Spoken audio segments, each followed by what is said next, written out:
Natumai hujambo popote ulipo, karibu katika taarifa zetu, lakini kwanza tupate habari. The nationwide dusk to dawn curfew will run from 9 p.m. in the evening to 4 o'clock or 4 a.m. Angalau uhuru umepatikana kwa wakazi wa Old Town na Eastleigh, huku saa za kafyu zikipunguzwa. Jameni, afadhali uwe hai ndio uweze kukula hiyo happy ambayo unatafuta. Wakenya waelezea hisia zao kuhusu hotuba ya rais iliyokuwa imesubiriwa kwa hamu. The Ministry of Education, jointly with the Ministry of Health, issue and publicize guidelines on a gradual and progressive return to normalcy in the education sector. Shule kufunguliwa tarehe 1 Septemba, huku baraza likibuniwa kushauriana kuhusu utaratibu wa kufunguliwa kwa maabara.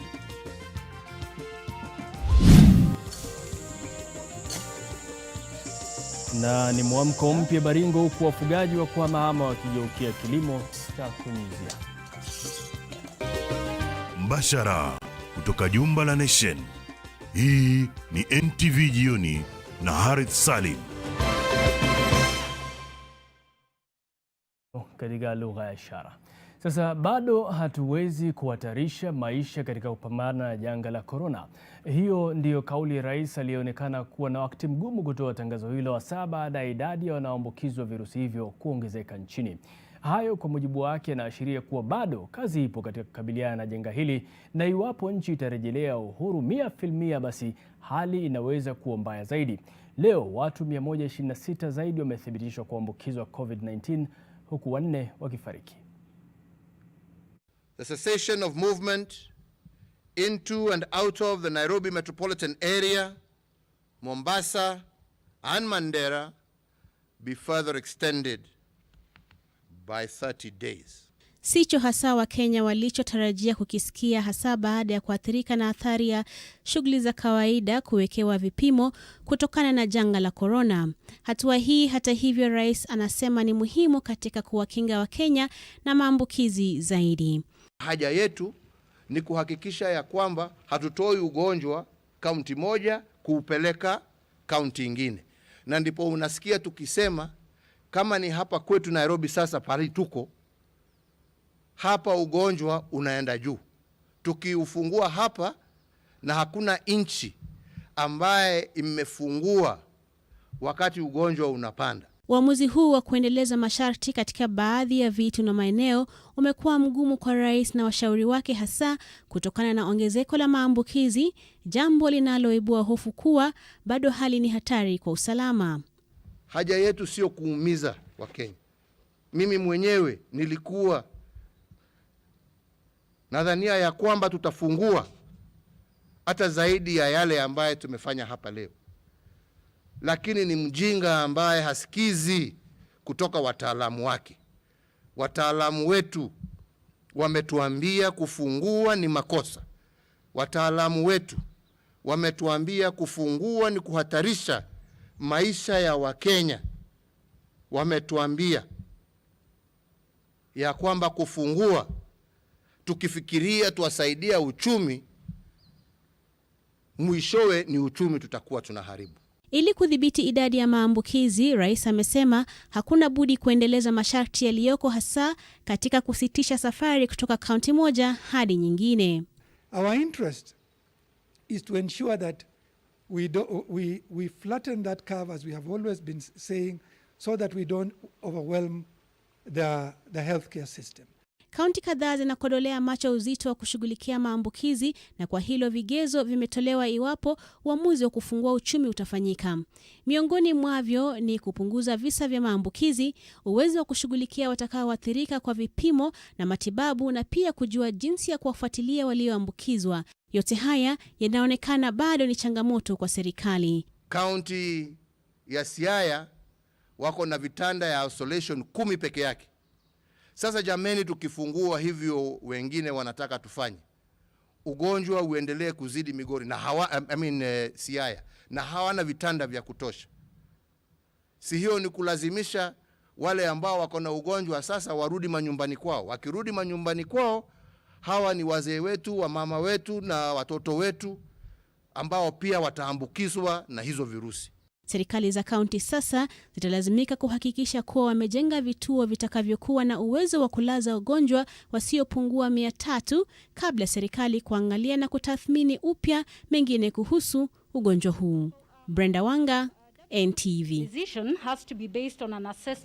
Na taarifa hii itawagusa sana walimu na wanafunzi na wazazi wa wanafunzi katika shule za humo nchini. Shule zitafunguliwa Septemba mosi mwaka huu. Hayo ni kwa mujibu wa Rais Uhuru Kenyatta, ambaye pia amedokeza kufunguliwa kwa maabadi ambako kutategemea baraza maalum lililobuniwa kuweka taratibu zifaazo. Tupate mengi kwenye taarifa ifuatayo. Tarehe 15 mwezi Machi mwaka huu, Rais Uhuru Kenyatta alitangaza kufungwa kwa shule na sehemu za ibada siku 2 baada ya kisa cha kwanza cha maambukizi ya korona kutangazwa nchini. Jana Waziri wa Elimu Profesa George Magoha alifanya kikao na kamati ya kitaifa kuhusu masuala ya elimu na kutoa mapendekezo kwa rais kuhusu taratibu wa kufunguliwa kwa shule. Education, jointly with the Ministry of Health, issue and publicize guidelines on a gradual and progressive return to normalcy in the education sector by the 3rd term. That is, from the 1st of September. Ratiba mpya ya shule inatarajiwa kutolewa kikamilifu kufikia Agosti 15. Baadhi ya wanafunzi wamekuwa wakiendelea na masomo mitandaoni, na sasa swali lililopo ni kuhusu namna ya kuhakikisha wako salama watakaporejea madarasani, haswa walio na umri mdogo. Ensuring that there's flowing water, the children are taught to wash hands, but the parents also take responsibility to ensure that their children understand why some of these measures are important. Rais kadhalika amedokeza kufunguliwa kwa sehemu za maabadi, lakini hilo litachukua muda kiasi. Health will constitute an interfaith council to work out modalities and protocols of reopening of our places of worship. Sekta ya burudani ni miongoni mwa zilizoongezewa marufuku kwa siku 30 zaidi. That in the meantime, the ban on all forms of gatherings, including but not limited to political gatherings, social gatherings, including bars, be and is hereby extended for a further 30 days. Wakenya ama wananchi kwa ujumla walikuwa na matarajio tofauti kuhusu hotuba ya Rais Uhuru Kenyatta iliyosubiriwa kwa hamu hii leo. Baada ya hotuba yake, tulizungumza na baadhi ya wananchi kutoka maeneo mbalimbali, na hizi hapa kauli zao. Feel very disappointed because nilikuwa naona kulingana vile biashara yetu hapa imekuwa chini, angetufungulia hata borders, watu wenye wako Osha waingie Nairobi, maybe improve our economy. Juu sahi watu wenye tuko Nairobi sahi kila mtu anajali tu mfuko yake. Tunaona kama upande mwingine tunafinyika. Kwa ile tumaini tulikuwa nayo ama ile hope tulikuwa nayo, tulikuwa nafikiri kama vile alitangaza ama Mutahi Kagwe vile alisema ati watu wataweza kupelekwa nyumbani na waweze kutibiwa kwa nyumba. Tulikuwa na hope labda atalegeza ile masharti kuhusu mambo ya kavyo na mambo ya hii mipaka. Nasikia hapo nimefinyika kifamilia. Juu sasa nimekawia kwenda nyumbani sana. Kwa hii nikawa nimemaliza miezi 3 bila kufika nyumbani. Watoto warudi shule. Wacha nimwambie jamani, tumeaga na dunia imeisha. Juu hii ugonjwa itatamba na watoto. Biashara itarudi lakini pesa hakuna. Hata kama biashara itarudi hakuna pesa. Watu wanafanya kazi na nini na loan. Hata watu wale wako na maroni sijui watalipa na nini. Hata saa hii tunahangaika na watu wa manyumba wanatuitisha pesa na hatuna pesa. Maneno ya shule kufunguliwa katika mwezi wa Septemba tunaona ni kama imesukumwa mbele sana. At least kama wangeiweka ikuwa hata mwezi wa Julai hapa, watoto waweze kusoma hiyo miezi ingine 4 kabla mwaka ikuishe, ingekuwa ni afadhali. Inaanza saa 2 mpaka saa 3. Tumeshukuru tumewekea mpaka saa 3. hata at least hata tunaweza uza makaa, tunaweza hata ile kuni kadogo. Kuna wamama wanauza hata hii nyanya, hata mboga ya kukatakata. Sasa tumeshukuru, tumefunguliwa mpaka saa 3 at least unaenda kula nyama. Aongezee masaa kutoka saa mpaka saa 3 usiku instead ya saa 1, kwa sababu hiyo kitu tulikuwa tunaona nayo sio inatusumbua pande ya askari. Tena ilikuwa askari wamekuwa ni kama wametaka take advantage. Nimeona watu watakuwa na maharaka sana jioni, sababu tulikuwa na maharaka sana huku. Naona watu wanakimbia, mara unasikia magari na huko imegongana sababu ya bio. Hapo at least nimeona ameangalia maslahi ya wananchi. Na muungano wa matabibu nchini Kenya KMA umeunga mkono hatua ya Rais Uhuru Kenyatta kutolegeza kamba kwenye mikakati iliyowekwa katika kukabiliana na janga la korona nchini. Katika taarifa kwa vyombo vya habari, muungano huo umeeleza kuwa hatua ya rais ni mwafaka ikizingatiwa kuwa Kenya ina changamoto chungu nzima katika kukusanya, kupima na kutoa matokeo ya sampuli zilizokusanywa kupimwa homa ya korona. Aidha, wameelezea kuwa serikali haijatathmini kikamilifu athari ya maambukizi ya COVID-19 nchini kufikia sasa. Kenya ingali inakabiliwa na uhaba wa vifaa vya kupima maambukizi ya virusi vya korona.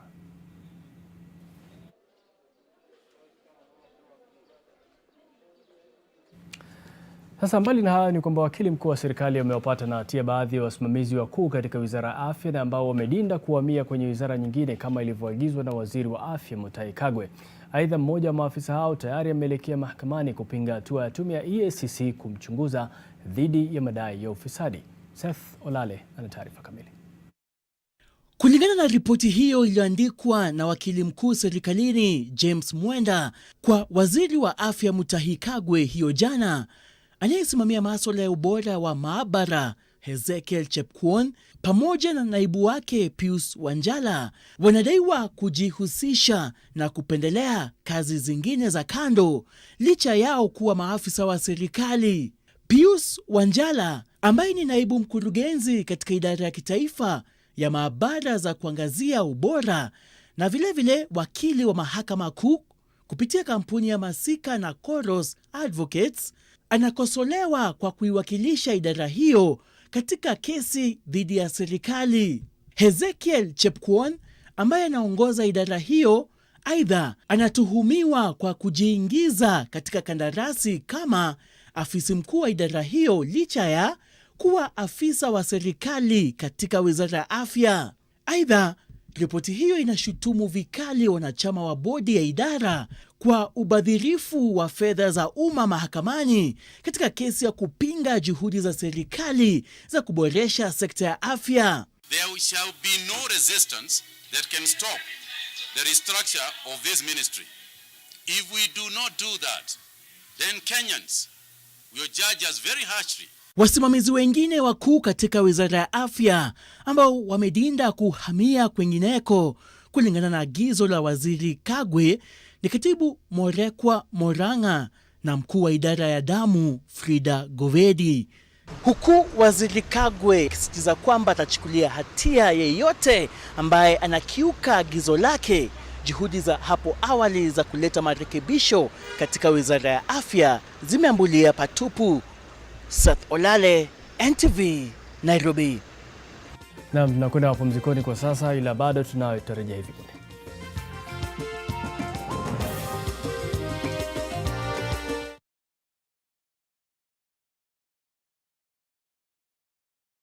When I'm on nights so restless, which makes my days worthless, I need to recharge energy with Always. Don't miss out on a second of sleep. Now with its 60% larger back, unlike other pads, get comfortable protection all night long. Long days, I'm fearless. Here comes the boss lady, multitasking flawless.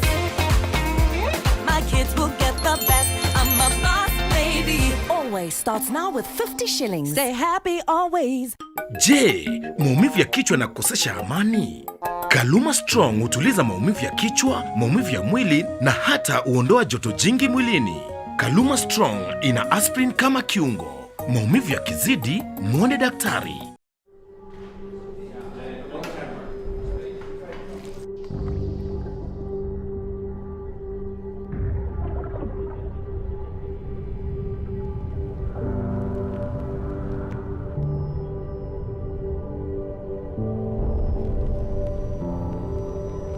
Beat sensitivity pain fast with SENSODYNE Rapid Action for clinically proven relief in 60 seconds. I help women find independence by training them in fish farming. It's tough on my back, joints, and can cause headaches. Panadol Extra relieves multiple types of pain. Panadol Extra, now with new Optizorb technology to fight multiple tough pains with 3 times more pain-relieving medicine in the first 30 minutes when you need it most. Seeing them support themselves makes any pain worth it. If symptoms persist, seek medical advice. See, I had my trials when my bills dried my eyes. Retinoblastoma, a very rare cancer but very common in children. All my primary life and high school life, I never had any desk mate. They thought it was a disease that can go around affecting people. Why do we have so much of it in Kenya, and why are we losing more children to it? Retinoblastoma is also a very interesting disease. We get to know more on it.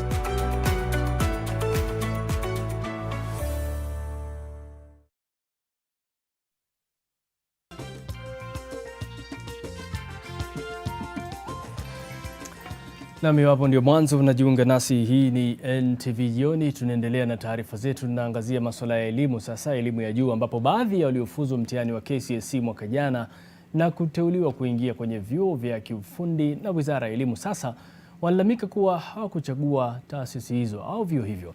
Hii ni baada ya Wizara ya Elimu kurekodi zaidi ya wanafunzi 2,000 wanaodaiwa kujiunga na taasisi za kiufundi. Bridget Ngana ana maelezo zaidi. Doris Kemunto alipata alama ya B+ na jina lake kuchapishwa kwenye gazeti la Daily Nation kama mmoja wa wanafunzi waliofuzu kwenye mtihani wa KCSE mwaka jana atakayejiunga na chuo cha mafunzo anuai cha Kisii kusomea stashahada katika taaluma ya dawa. Lakini tulipotangamana naye nyumbani kwao hapa Nakuru, anasema yeye pia alishangazwa kuliona jina lake hapo. I believe a diploma won't be worth it to help me in future, to help my parents and my younger sisters. So I wanted a degree. A degree was my passion because my father, he has always struggled for me. Na hakika alilia siku 3 hakuwa anakula kwa nyumba. Ila tu venye maneno ilitokea kwa Nation ndio nikamwonyesha, nikamwambia si wewe peke yako mama. Ndio mtoto alitulia. Otherwise hakuwa anakula hizo siku zote, alikuwa analia. Akiniambia sasa mbona nikasoma. So maisha yangu sasa kutoka hapa mama sio ni life. Nisipomeki ndoto yangu sio ni life. Doris alikuwa anaazimia kwa daktari kutokana na changamoto za afya alizopitia akiwa mchanga. Alichagua vyuo vikuu vya Kisii, Meru, Kirinyaga na Embu. My dream and my passion is being a doctor. That is what I wanted, and I believe if I'll be given a chance, if I'll be helped, I believe I can make it. Ukiangalia mtoto mahali alienda akaniambia biology, nita make sure nimetoboa. Ukiangalia mtoto kwa darasa yote P+, yeye ndiye alipata P+ peke yake, so alikuwa amejitolea. Wakati imekuja mambo ya hii polytechnic hatujafurahia.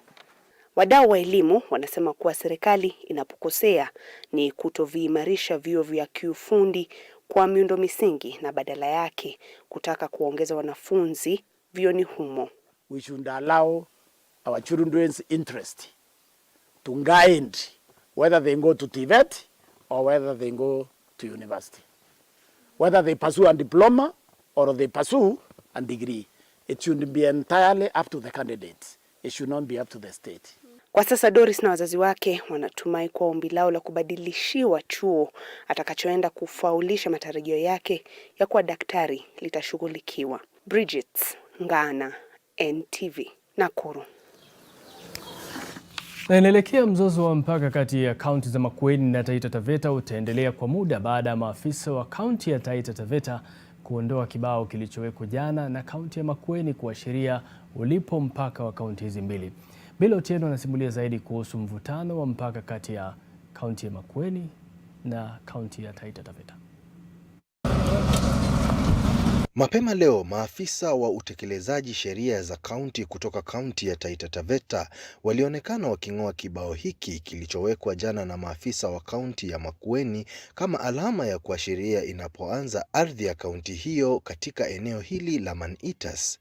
Kisa na sababu, tumekuwa tukitoa huduma hata ingawa hivyo kwa watu wetu wa Untitled Chapter. Tumekuwa tukitoa scholarships na hata tumekuwa vile hata pia tumekuwa tukitoa hata basari. Kumekuwa utata muda mrefu sana katika huko kati ya mpaka wa Taita Taveta na Makueni, hasa katika Untitled Chapter. Na ni mambo ambayo yalisuluhishwa zamani, mimi ni kuepo kama mbunge, lakini bado haijafanyika utatuzi kamili. Jana kundi la viongozi kutoka Makueni wakiongozwa na mwakilishi wadi mteule Mbula Mutula waliweka bango hilo na kumwomba gavana wa kaunti ya Taita Taveta kuheshimu mpaka ulipo. Tunavyoona mpaka wa Taita na Makueni hapa, hata tumeweza kutembea mpaka tukaona ile inaitwa beacon mahali imewekwa, na tunajua kwa hakika kutoka Mswandei hivi mpaka Mswandei hiyo yote ni Makueni kaunti. Kwa hivyo tunataka kuambia gavana wa Taita Taveta na watu wake wasilete WhatsApp. Mzozo wa mpaka kati ya kaunti za Taita Taveta na Makueni umekuwepo katika eneo hilo la Untitled Chapter tangu enzi za utawala wa mikoa. Bilotieno, NTV. Naam, sasa wakazi wa kijiji cha Singara kata ya Ogembo katika kaunti ya Kisii wanawalaumu polisi wa eneo hilo wakisema wamezembea katika kutekeleza majukumu yao ili kuhakikishia watoto wao salama. Kwa mujibu wa wakazi hawa, polisi hawajakuwa wakiatilia malalamishi yao maanani. Kisa cha punde ni cha msichana wa miaka 14 anayedaiwa kubakwa siku 4 zilizopita katika kata ya Tendere, kisa ambacho wakazi wanadai polisi bado hawajaanzisha uchunguzi kukihusu. Ni madai ambayo naibu kamanda wa polisi Ogembo Moses Kosgei ametofautiana nayo, akisema tayari polisi wanachunguza kisa hicho katika ngazi ya kaunti. Inasemekana msichana huyo alibakwa akiwa njiani kutoka kwenye mazishi na kisha akatupwa kwenye shamba la mahindi akiwa amezirai kutokana na majeraha aliyopata.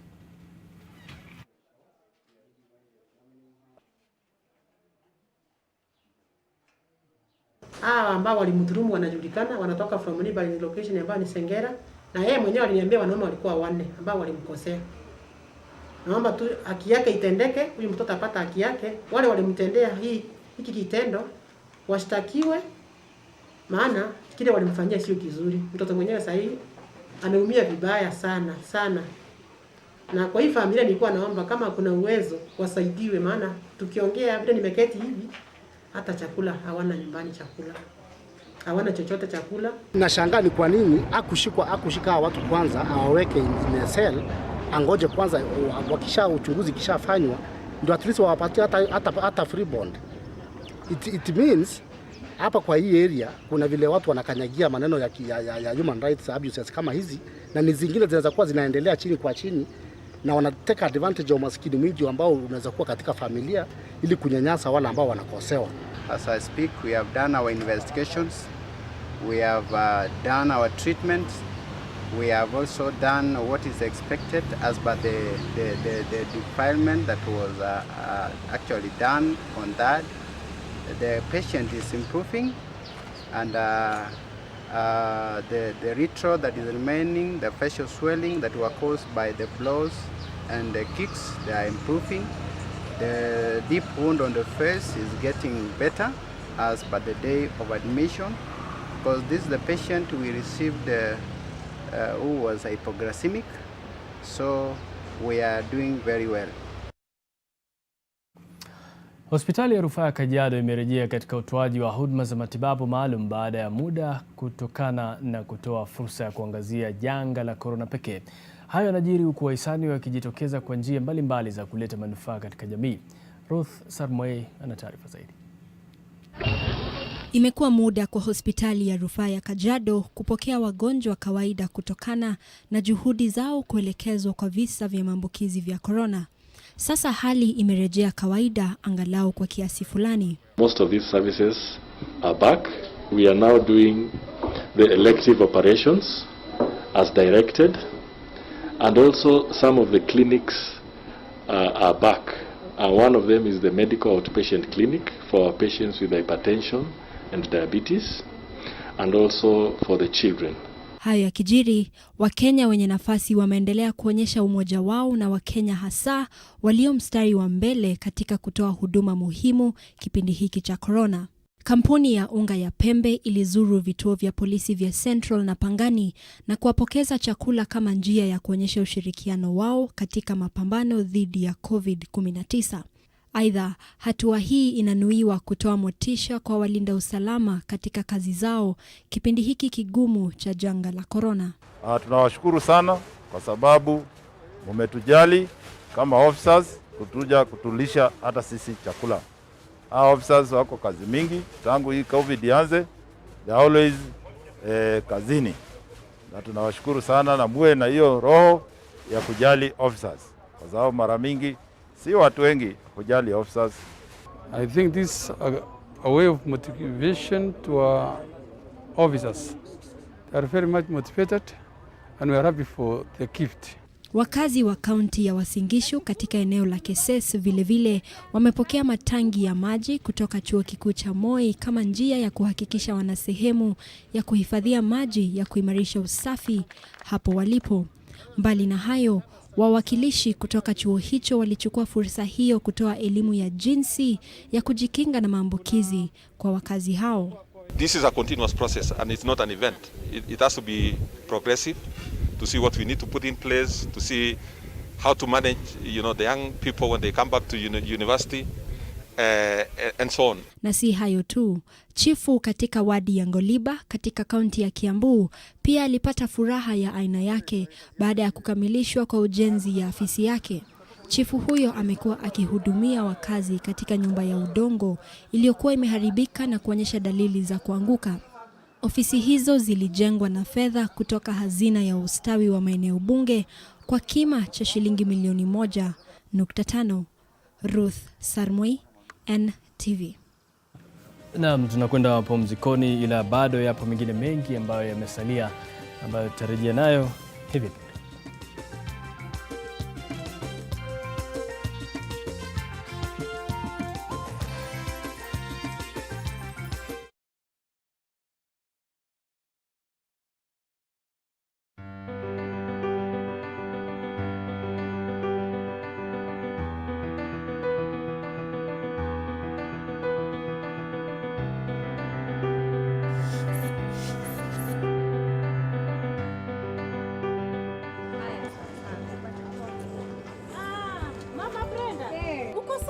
Niko sawa. Hivi nimetoka clinic na baba Brenda. Mume wako anakubali mwende hospitali pamoja?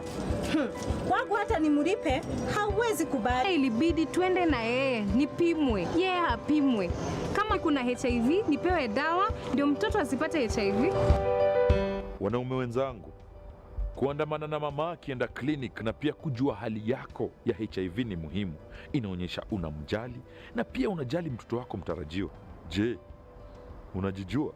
Unapoendelea kujikinga kutokana na HIV, tafadhali zingatia taratibu zote za serikali za kujikinga na virusi vya corona.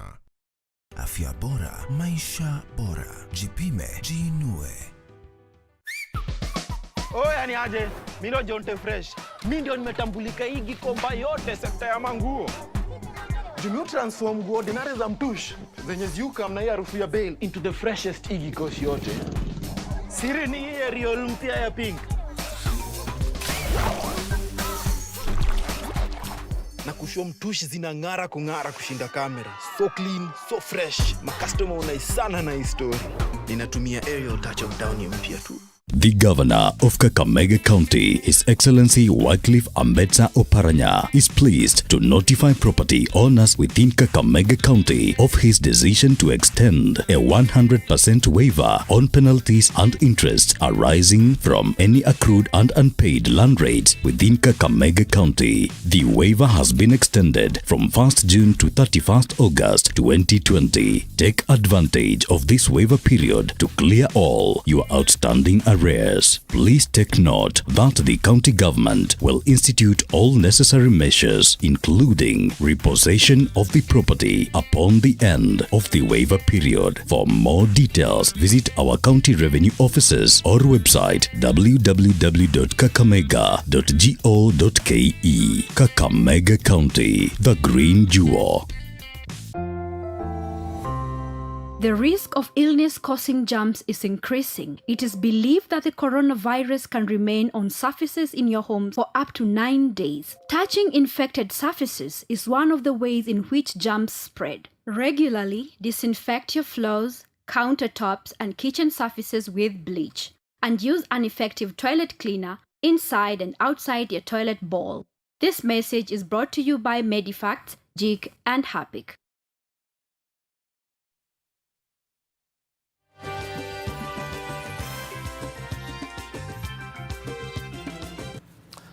Mwanamke wa miaka 54 kutoka eneo la Manyata Arabs katika kaunti ya Kisumu anawataka wahisani kumsaidia kukabiliana na hali ngumu ambayo amekuwa akipitia bila mtu wa kumsaidia. Mwanamke huyo Evelyn Atieno anayeugua maradhi ya kifua kikuu anadai amekuwa kitandani kwa muda kwa kuwa hana nguvu za kutembea kutokana na maradhi na hana mtu wa kumsaidia kupata chakula. Anasema mmewe na wanawe 5 wote waliaga dunia na kumwacha peke yake akihangaika. Kabla ya janga la corona nchini alikuwa anafanya vibarua na hata kuwafulia wateja wake nguo ili angalau mkono uipingie kinywani. Lakini sasa hali yake imekuwa mbaya na hana uwezo wa kugharamia matibabu na mahitaji mengine ya kila siku.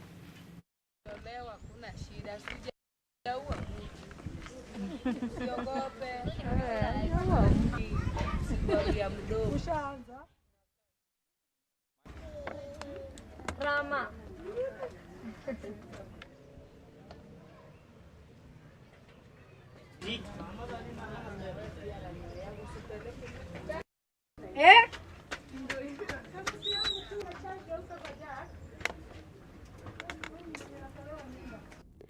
Bwana aliaga. Mandugu ya bwana alinitoa kwa boma. Watoto alikufa yote 5. Sina namna vile mimi naweza kuanza. Kukuja nilikuwa mzuri, nilikuwa nafanya tu kazi yangu. Leo nilianza na operation. Hiyo gonjwa kaingia tu hivyo TV, haishi. Anaisha narudi, anaisha narudi. Mamuguu sasa.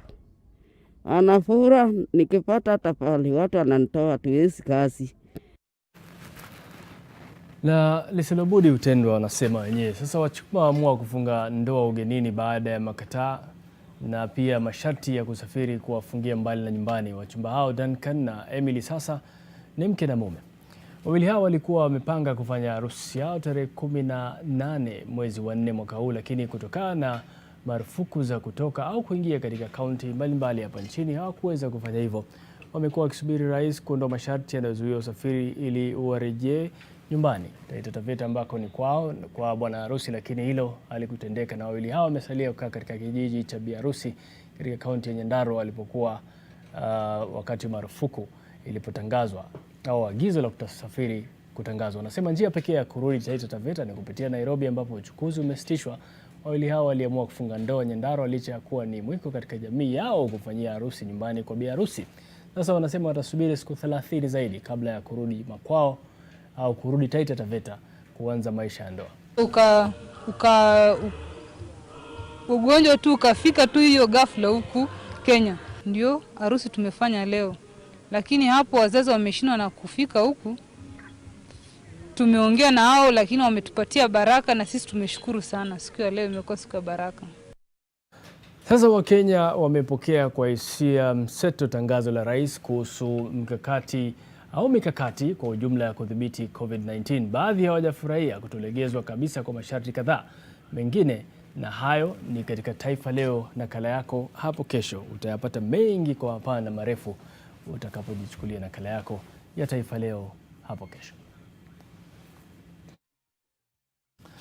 Sasa kwa miongo kadhaa kaunti ya Baringo imejulikana kwa masuala yanayohusiana na wizi wa mifugo na mauaji kati ya jamii zinazozania maeneo ya malisho. Hata hivyo sasa wakazi wanataka kubadili sura hiyo au taswira hiyo na kulifanya eneo hilo kuwa salama kwa wakazi na vile wageni. Wenyeji wameanza kilimo kama njia mbadala ya kujipatia riziki ili angalau kupunguza namna ambavyo wamekuwa wakitegemea ufugaji wa kuhamahama. Mwanahabari wetu Ken Ruto na mengi. Ndizo sauti ambazo wakazi wa Baringo wamezoea mara kwa mara kunapokuwa na uvamizi unaotekelezwa na wezi wa mifugo au mashambulio ya kulipiza kisasi. Ni mojawapo ya masuala ambayo yamesababisha ukosefu wa usalama katika eneo hili. Hata hivyo sasa taswira hiyo imeanza kubadilika.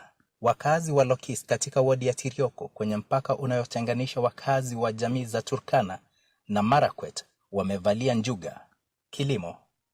Mara kwanza kama jamii ya Pokot, sisi tulikuwa wafugaji. Hatukuamini kwamba tunaweza tukashika mchanga na tukapata kitu ndani. Tulikuwa najua tu ni kufukusana na mifugo. Hivyo tu na kunywa maziwa na kula nyama. Hatukuwa najua kwamba kuna kitu tunaweza toka kwa mchanga na tukatumia kama chakula. Beleni walikuwa wanafuga hata mbuzi wengi na ng'ombe wengi. Lakini kwa sababu sasa ya changamoto kama hili la njaa, sasa imefanya watu kubadilisha mawazo na kujua kwamba kumbe hata ukishika jembe na kufanya ukulima unaweza kupata chakula. Wanajihusisha na kilimo cha kunyunyuzia maji kwa kuwa kiwango cha mvua eneo hili sio cha kutegemewa sana kwa kilimo. Wanapanda nyanya, vitunguu, sukuma wiki miongoni mwa aina nyingine ya mboga na vyakula. Kusi tulipanda tukijua kwamba tunapanda kama ni jamii tu, kujua tunapanda ambayo inaweza kusaidia community yote kwa ujumla. Hivyo nikaona kama mimi binafsi nimefaidika. Watoto wangu saizi hawezi kuhangaika na mambo ya mboga. Tunaweza tukakosa vitu zingine, lakini mboga inapatikana tu hapa shambani. Tukihitaji ya kienyeji tutapata hapa shambani. Shirika la World Vision ni miongoni mwa yanawasaidia wakazi wa eneo hili kujihusisha na kilimo cha kisasa ili kuongeza mapato yao. So in Kenya we realized that we can teach people to do new ways and new things to diversify maybe their livelihood streams, which is not only important for the community but also for World Vision child well-being priorities, where we want to see children enjoy good health, they're educated for life. So in the few years that I've been here, I've been able to see people change their mindsets, people adopting new ways, or rather doing new things. So I've seen a paradigm shift from complete pastoralism to agro-pastoralism, what most people are practicing right now. Wakazi wa Lokis sasa wasema swala la ukosefu wa usalama litasaulika kabisa katika eneo hili kwa kuwa wameamua kukumbatia mbinu hii mpya ya kujiendelea kimaisha. Ken Ruto, NTV. Na angalau ni taswira ya jamii ya Baringo tulivyoiona, watu wanajaribu kutafuta afua nyingine ili angalau kufaidika na kunufaika na kupunguza pia madhara ambayo yanatokana na yale ambayo walikuwa wameyakumbatia sana kama desturi yao. Sasa mimi nitaka niende mapumzikoni, lakini mwenzangu Yoshua Makori tayari amejaa studio. Yoshua Makori, mambo vipi? Safi, nashukuru. Naona rais amezungumza leo, wengi wamevunjika moyo, wengine wamefurahia, lakini kuna hili swala la michezo, sijui kama aliligusia kuhusiana na ligi labda kurejea. Ukiangalia Tanzania, Magufuli alizungumza kwamba atahakikisha kwamba mikakati imewekwa ligi kuanza tena wapate raha, lakini Rais Uhuru Kenyatta naona hajagusia swala la michezo. Inakuwaje? Unajua, kutogusia swala zima la michezo inaonyesha kwamba yani kile kipindi ambacho tena kimeongezwa cha kukaa ndani inaonyesha dhahiri kwamba ligi kuu ya kandanda ya Kenya kiukweli haitorejelewa. Manake kampuni inayoendesha ligi hiyo KPL ilikuwa imesema inasubiria kwa hamu na hamumu hotuba ya rais wa taifa Uhuru Kenyatta atoe, kisha waone vile ataweka mkakati na mpango mzima kurejelewa kwa ligi. Lakini sasa tena katika ile kafyu bado ingalipo, sidhani kama kuna kukutana kihadhara tena. Kwa vyovyote yani ile ligi ya kandanda ya Kenya imetamatika, na sasa tunarudi pale pale kwenye rais wa shirikisho la mpira miguu Kenya ni Kimwendo alikuwa akaamua kwamba Gor Mahia awe bingwa na akatuma jina lao kwa shirikisho la mpira miguu barani Afrika CAF kwa faida kwamba waende washiriki klabu bingwa Afrika. Alafu akaamua katika ligi ya NSL ambayo wamekuwa kiendesha wao kwamba City Stars aliwahi kuwa katika ligi kuu, akakuwa amesuasua akashuka daraja. Safari hii anarejea katika ligi kuu. Kwa hiyo hata kama kuna kesi katika mahakama ya usuluhishi wa masuala ya michezo humu nchini SENSODYNE ikiwa chini ya jaji mkuu Jioni Ohaga inayopinga kupindua uamuzi wa Nick Mwendwa, safari hii naona Ohaga kwa vyovyote huenda akapendelea upande wa Nick Mwenda. Hata tusubiri, naona waziri jana hakutaka kuingia katika siasa hizo, akasema kwamba kitu ambacho kiko mahakamani hataki kuzungumzia. Lakini mbali na hayo, huu muda ambao watu wamekaa nyumbani, tumeona kwamba kuna mambo mengi yameibuka. Kuna wengine wamekuwa wafanyabiashara, wengine wamekuwa wakulima. Kuna kasi mpya sasa hivi ya ukarabati wa viwanja. Je, hii fursa inachukuliwa vilivyo na serikali na pia wahusika ambao wanasimamia viwanja vya michezo humu nchini kuhakikisha kwamba tunafikia hadhi ya kimataifa inayotakikana angalau kuwa wenyeji wa michezo mbalimbali? Sasa wajua, nikianzia katika hilo swala la waziri wa michezo Amina Mohamed kukataa kata kuligusia swala la SDT, kesi iliyoko pale kati ya FKF na KPL. Yeye mwenyewe ni wakili, akaamua kwamba anaelewa sheria vizuri na haifai. Kiukweli haifai kuzungumzia swala ambalo liko kotini. Liachwe, jaji alizungumzia wakati wake na atoe uamuzi wake. Alafu katika hiki kipindi cha corona, sasa kimetumika vizuri upande wa michezo. Ingawaje wachezaji wako nyumbani, wapige mazoezi nyumbani, wanariadha hapa na pale nyumbani, wakimbia hapa na pale. Manake pia Julius Yego anarusha mkuki katika eneo liliko katika pembeni mwa nyumba yake. Sasa atafanyaje? Lakini upande wa kukarabati viwanja, tusidanganyane, wakati tutakuwa huru tena kutangamana, shughuli ni ya kuridhisha. Naam, asante. Ndio natuatua kidogo alafu nije.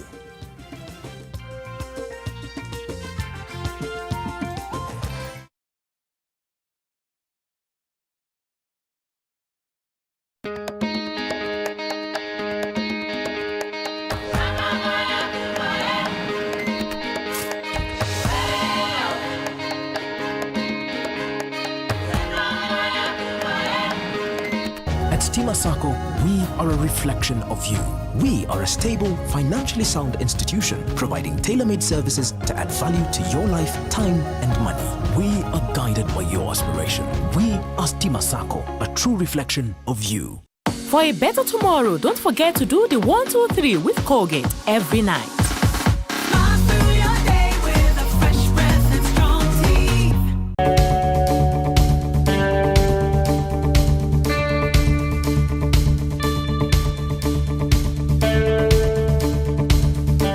Applications are ongoing for the June and September 2020 programs for diploma, bachelor's, master's and PhDs in all our campuses with online classes available.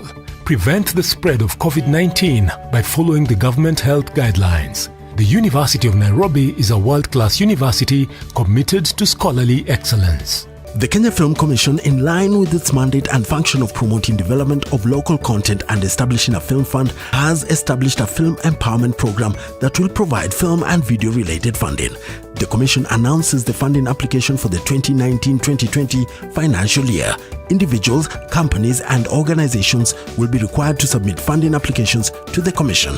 The submissions kicked off on the 28th of April and will run through to the 9th of June 2020. To register, visit www.kenyafilmcommission.com. Kenya Film Commission. Film Kenya. Capture Africa. In Kenya, rights to property are guaranteed in law for both men and women. One of the greatest challenges in championing for women land rights is violence. Retrogressive social and cultural practices are denying women access to and use of land. Walikuwa wanasema siwezi pata saba, abu bwana yangu walikufa. How can this be addressed? Wamama wako na haki ya kumiliki mashamba. Her Land Rights, a special documentary this Sunday at 6:40 p.m.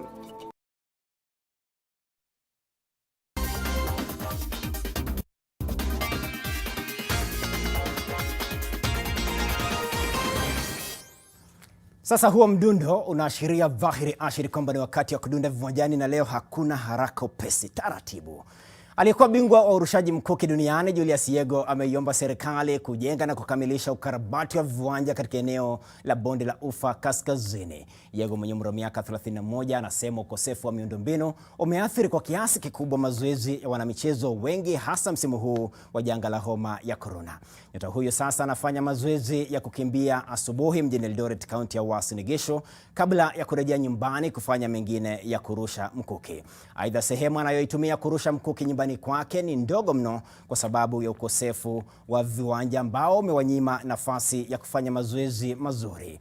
Wakati huo huo, katibu msimamizi wa Wizara ya Michezo Hassan Nur alizuru viwanja vya Kipchoge Keino mjini Eldoret, kaunti ya Uasin Gishu na Kamarenya mjini Ten, kaunti ya Elgeyo Marakwet na kutoa hakikisho la ukarabati kukamilika ndani ya miezi 6 ijayo.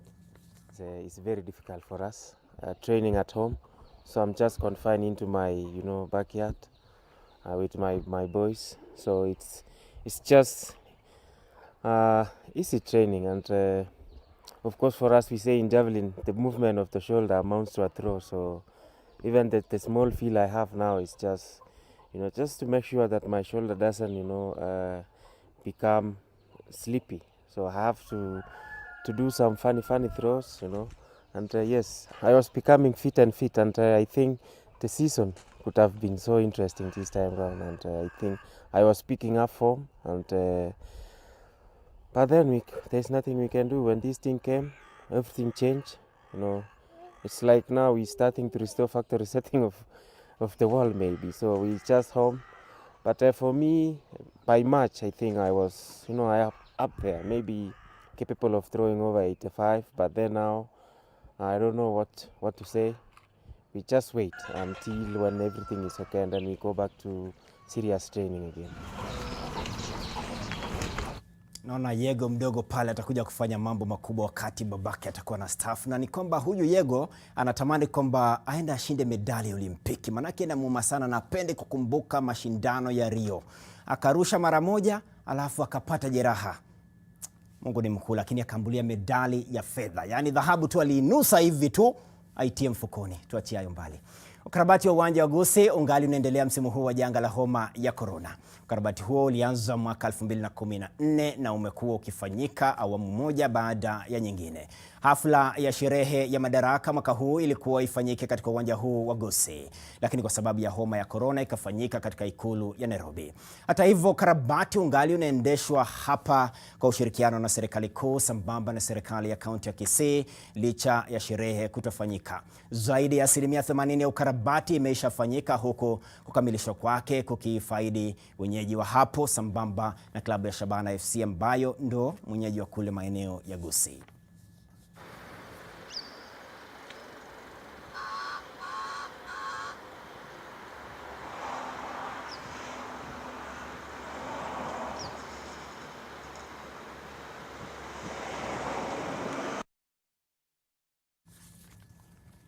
Sasa kutoka Gusii nyumbani tunakwenda hadi katika anga ya mataifa na tunatua kule Uhispania, jiji la Barcelona. Na ni kwamba nahodha na vinara ama wavinara hao wa ligi kuu ya kandanda ya Uhispania na ambao ni mabingwa watetezi Barcelona, Lionel Messi anafanya mazoezi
hapa na pale, wengine hata wapoteze maisha. Alafu upande wa faida ni kwamba mimea ikue, chakula kiwe kingi, tule angalau tuwe tunanona kiasi, ndio inakuwa starehe.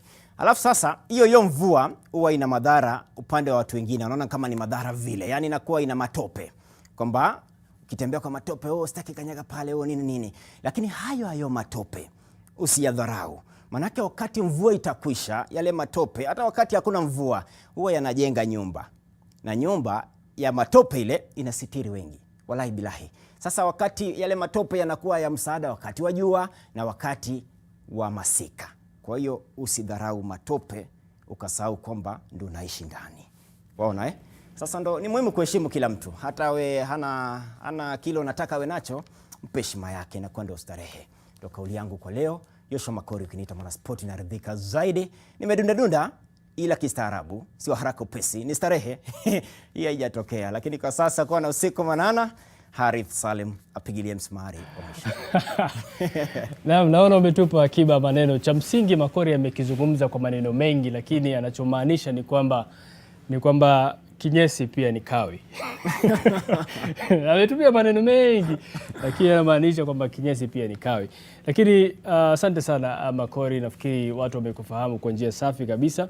Na mbali na hayo, kuna mengine ambayo Wakenya wamekuwa wakizungumzia kuhusiana na taarifa ambazo zimekuwa zikipeperushwa moja kwa moja hapa NTV. Nasema hii Kenya hakuna idara ambayo haina kesi mahakamani, kwamba ni ufisadi umeenea kila sehemu. Na Mildred Acheng anasema kwamba bado hajaamini. Najua ni kipi anachokizungumzia. Nefets Vidad anasema ni jambo la kusikitisha na kukereketa kuona kwamba walionazo pekee ndio wanafurahia ili swala la kuongezwa kwa siku za kufungiwa maeneo haya. Angel Elan anasema kwamba hii serikali wana akaachia hapo. Matthew anasema anampenda rais kwa sababu ya busara na umakini wake.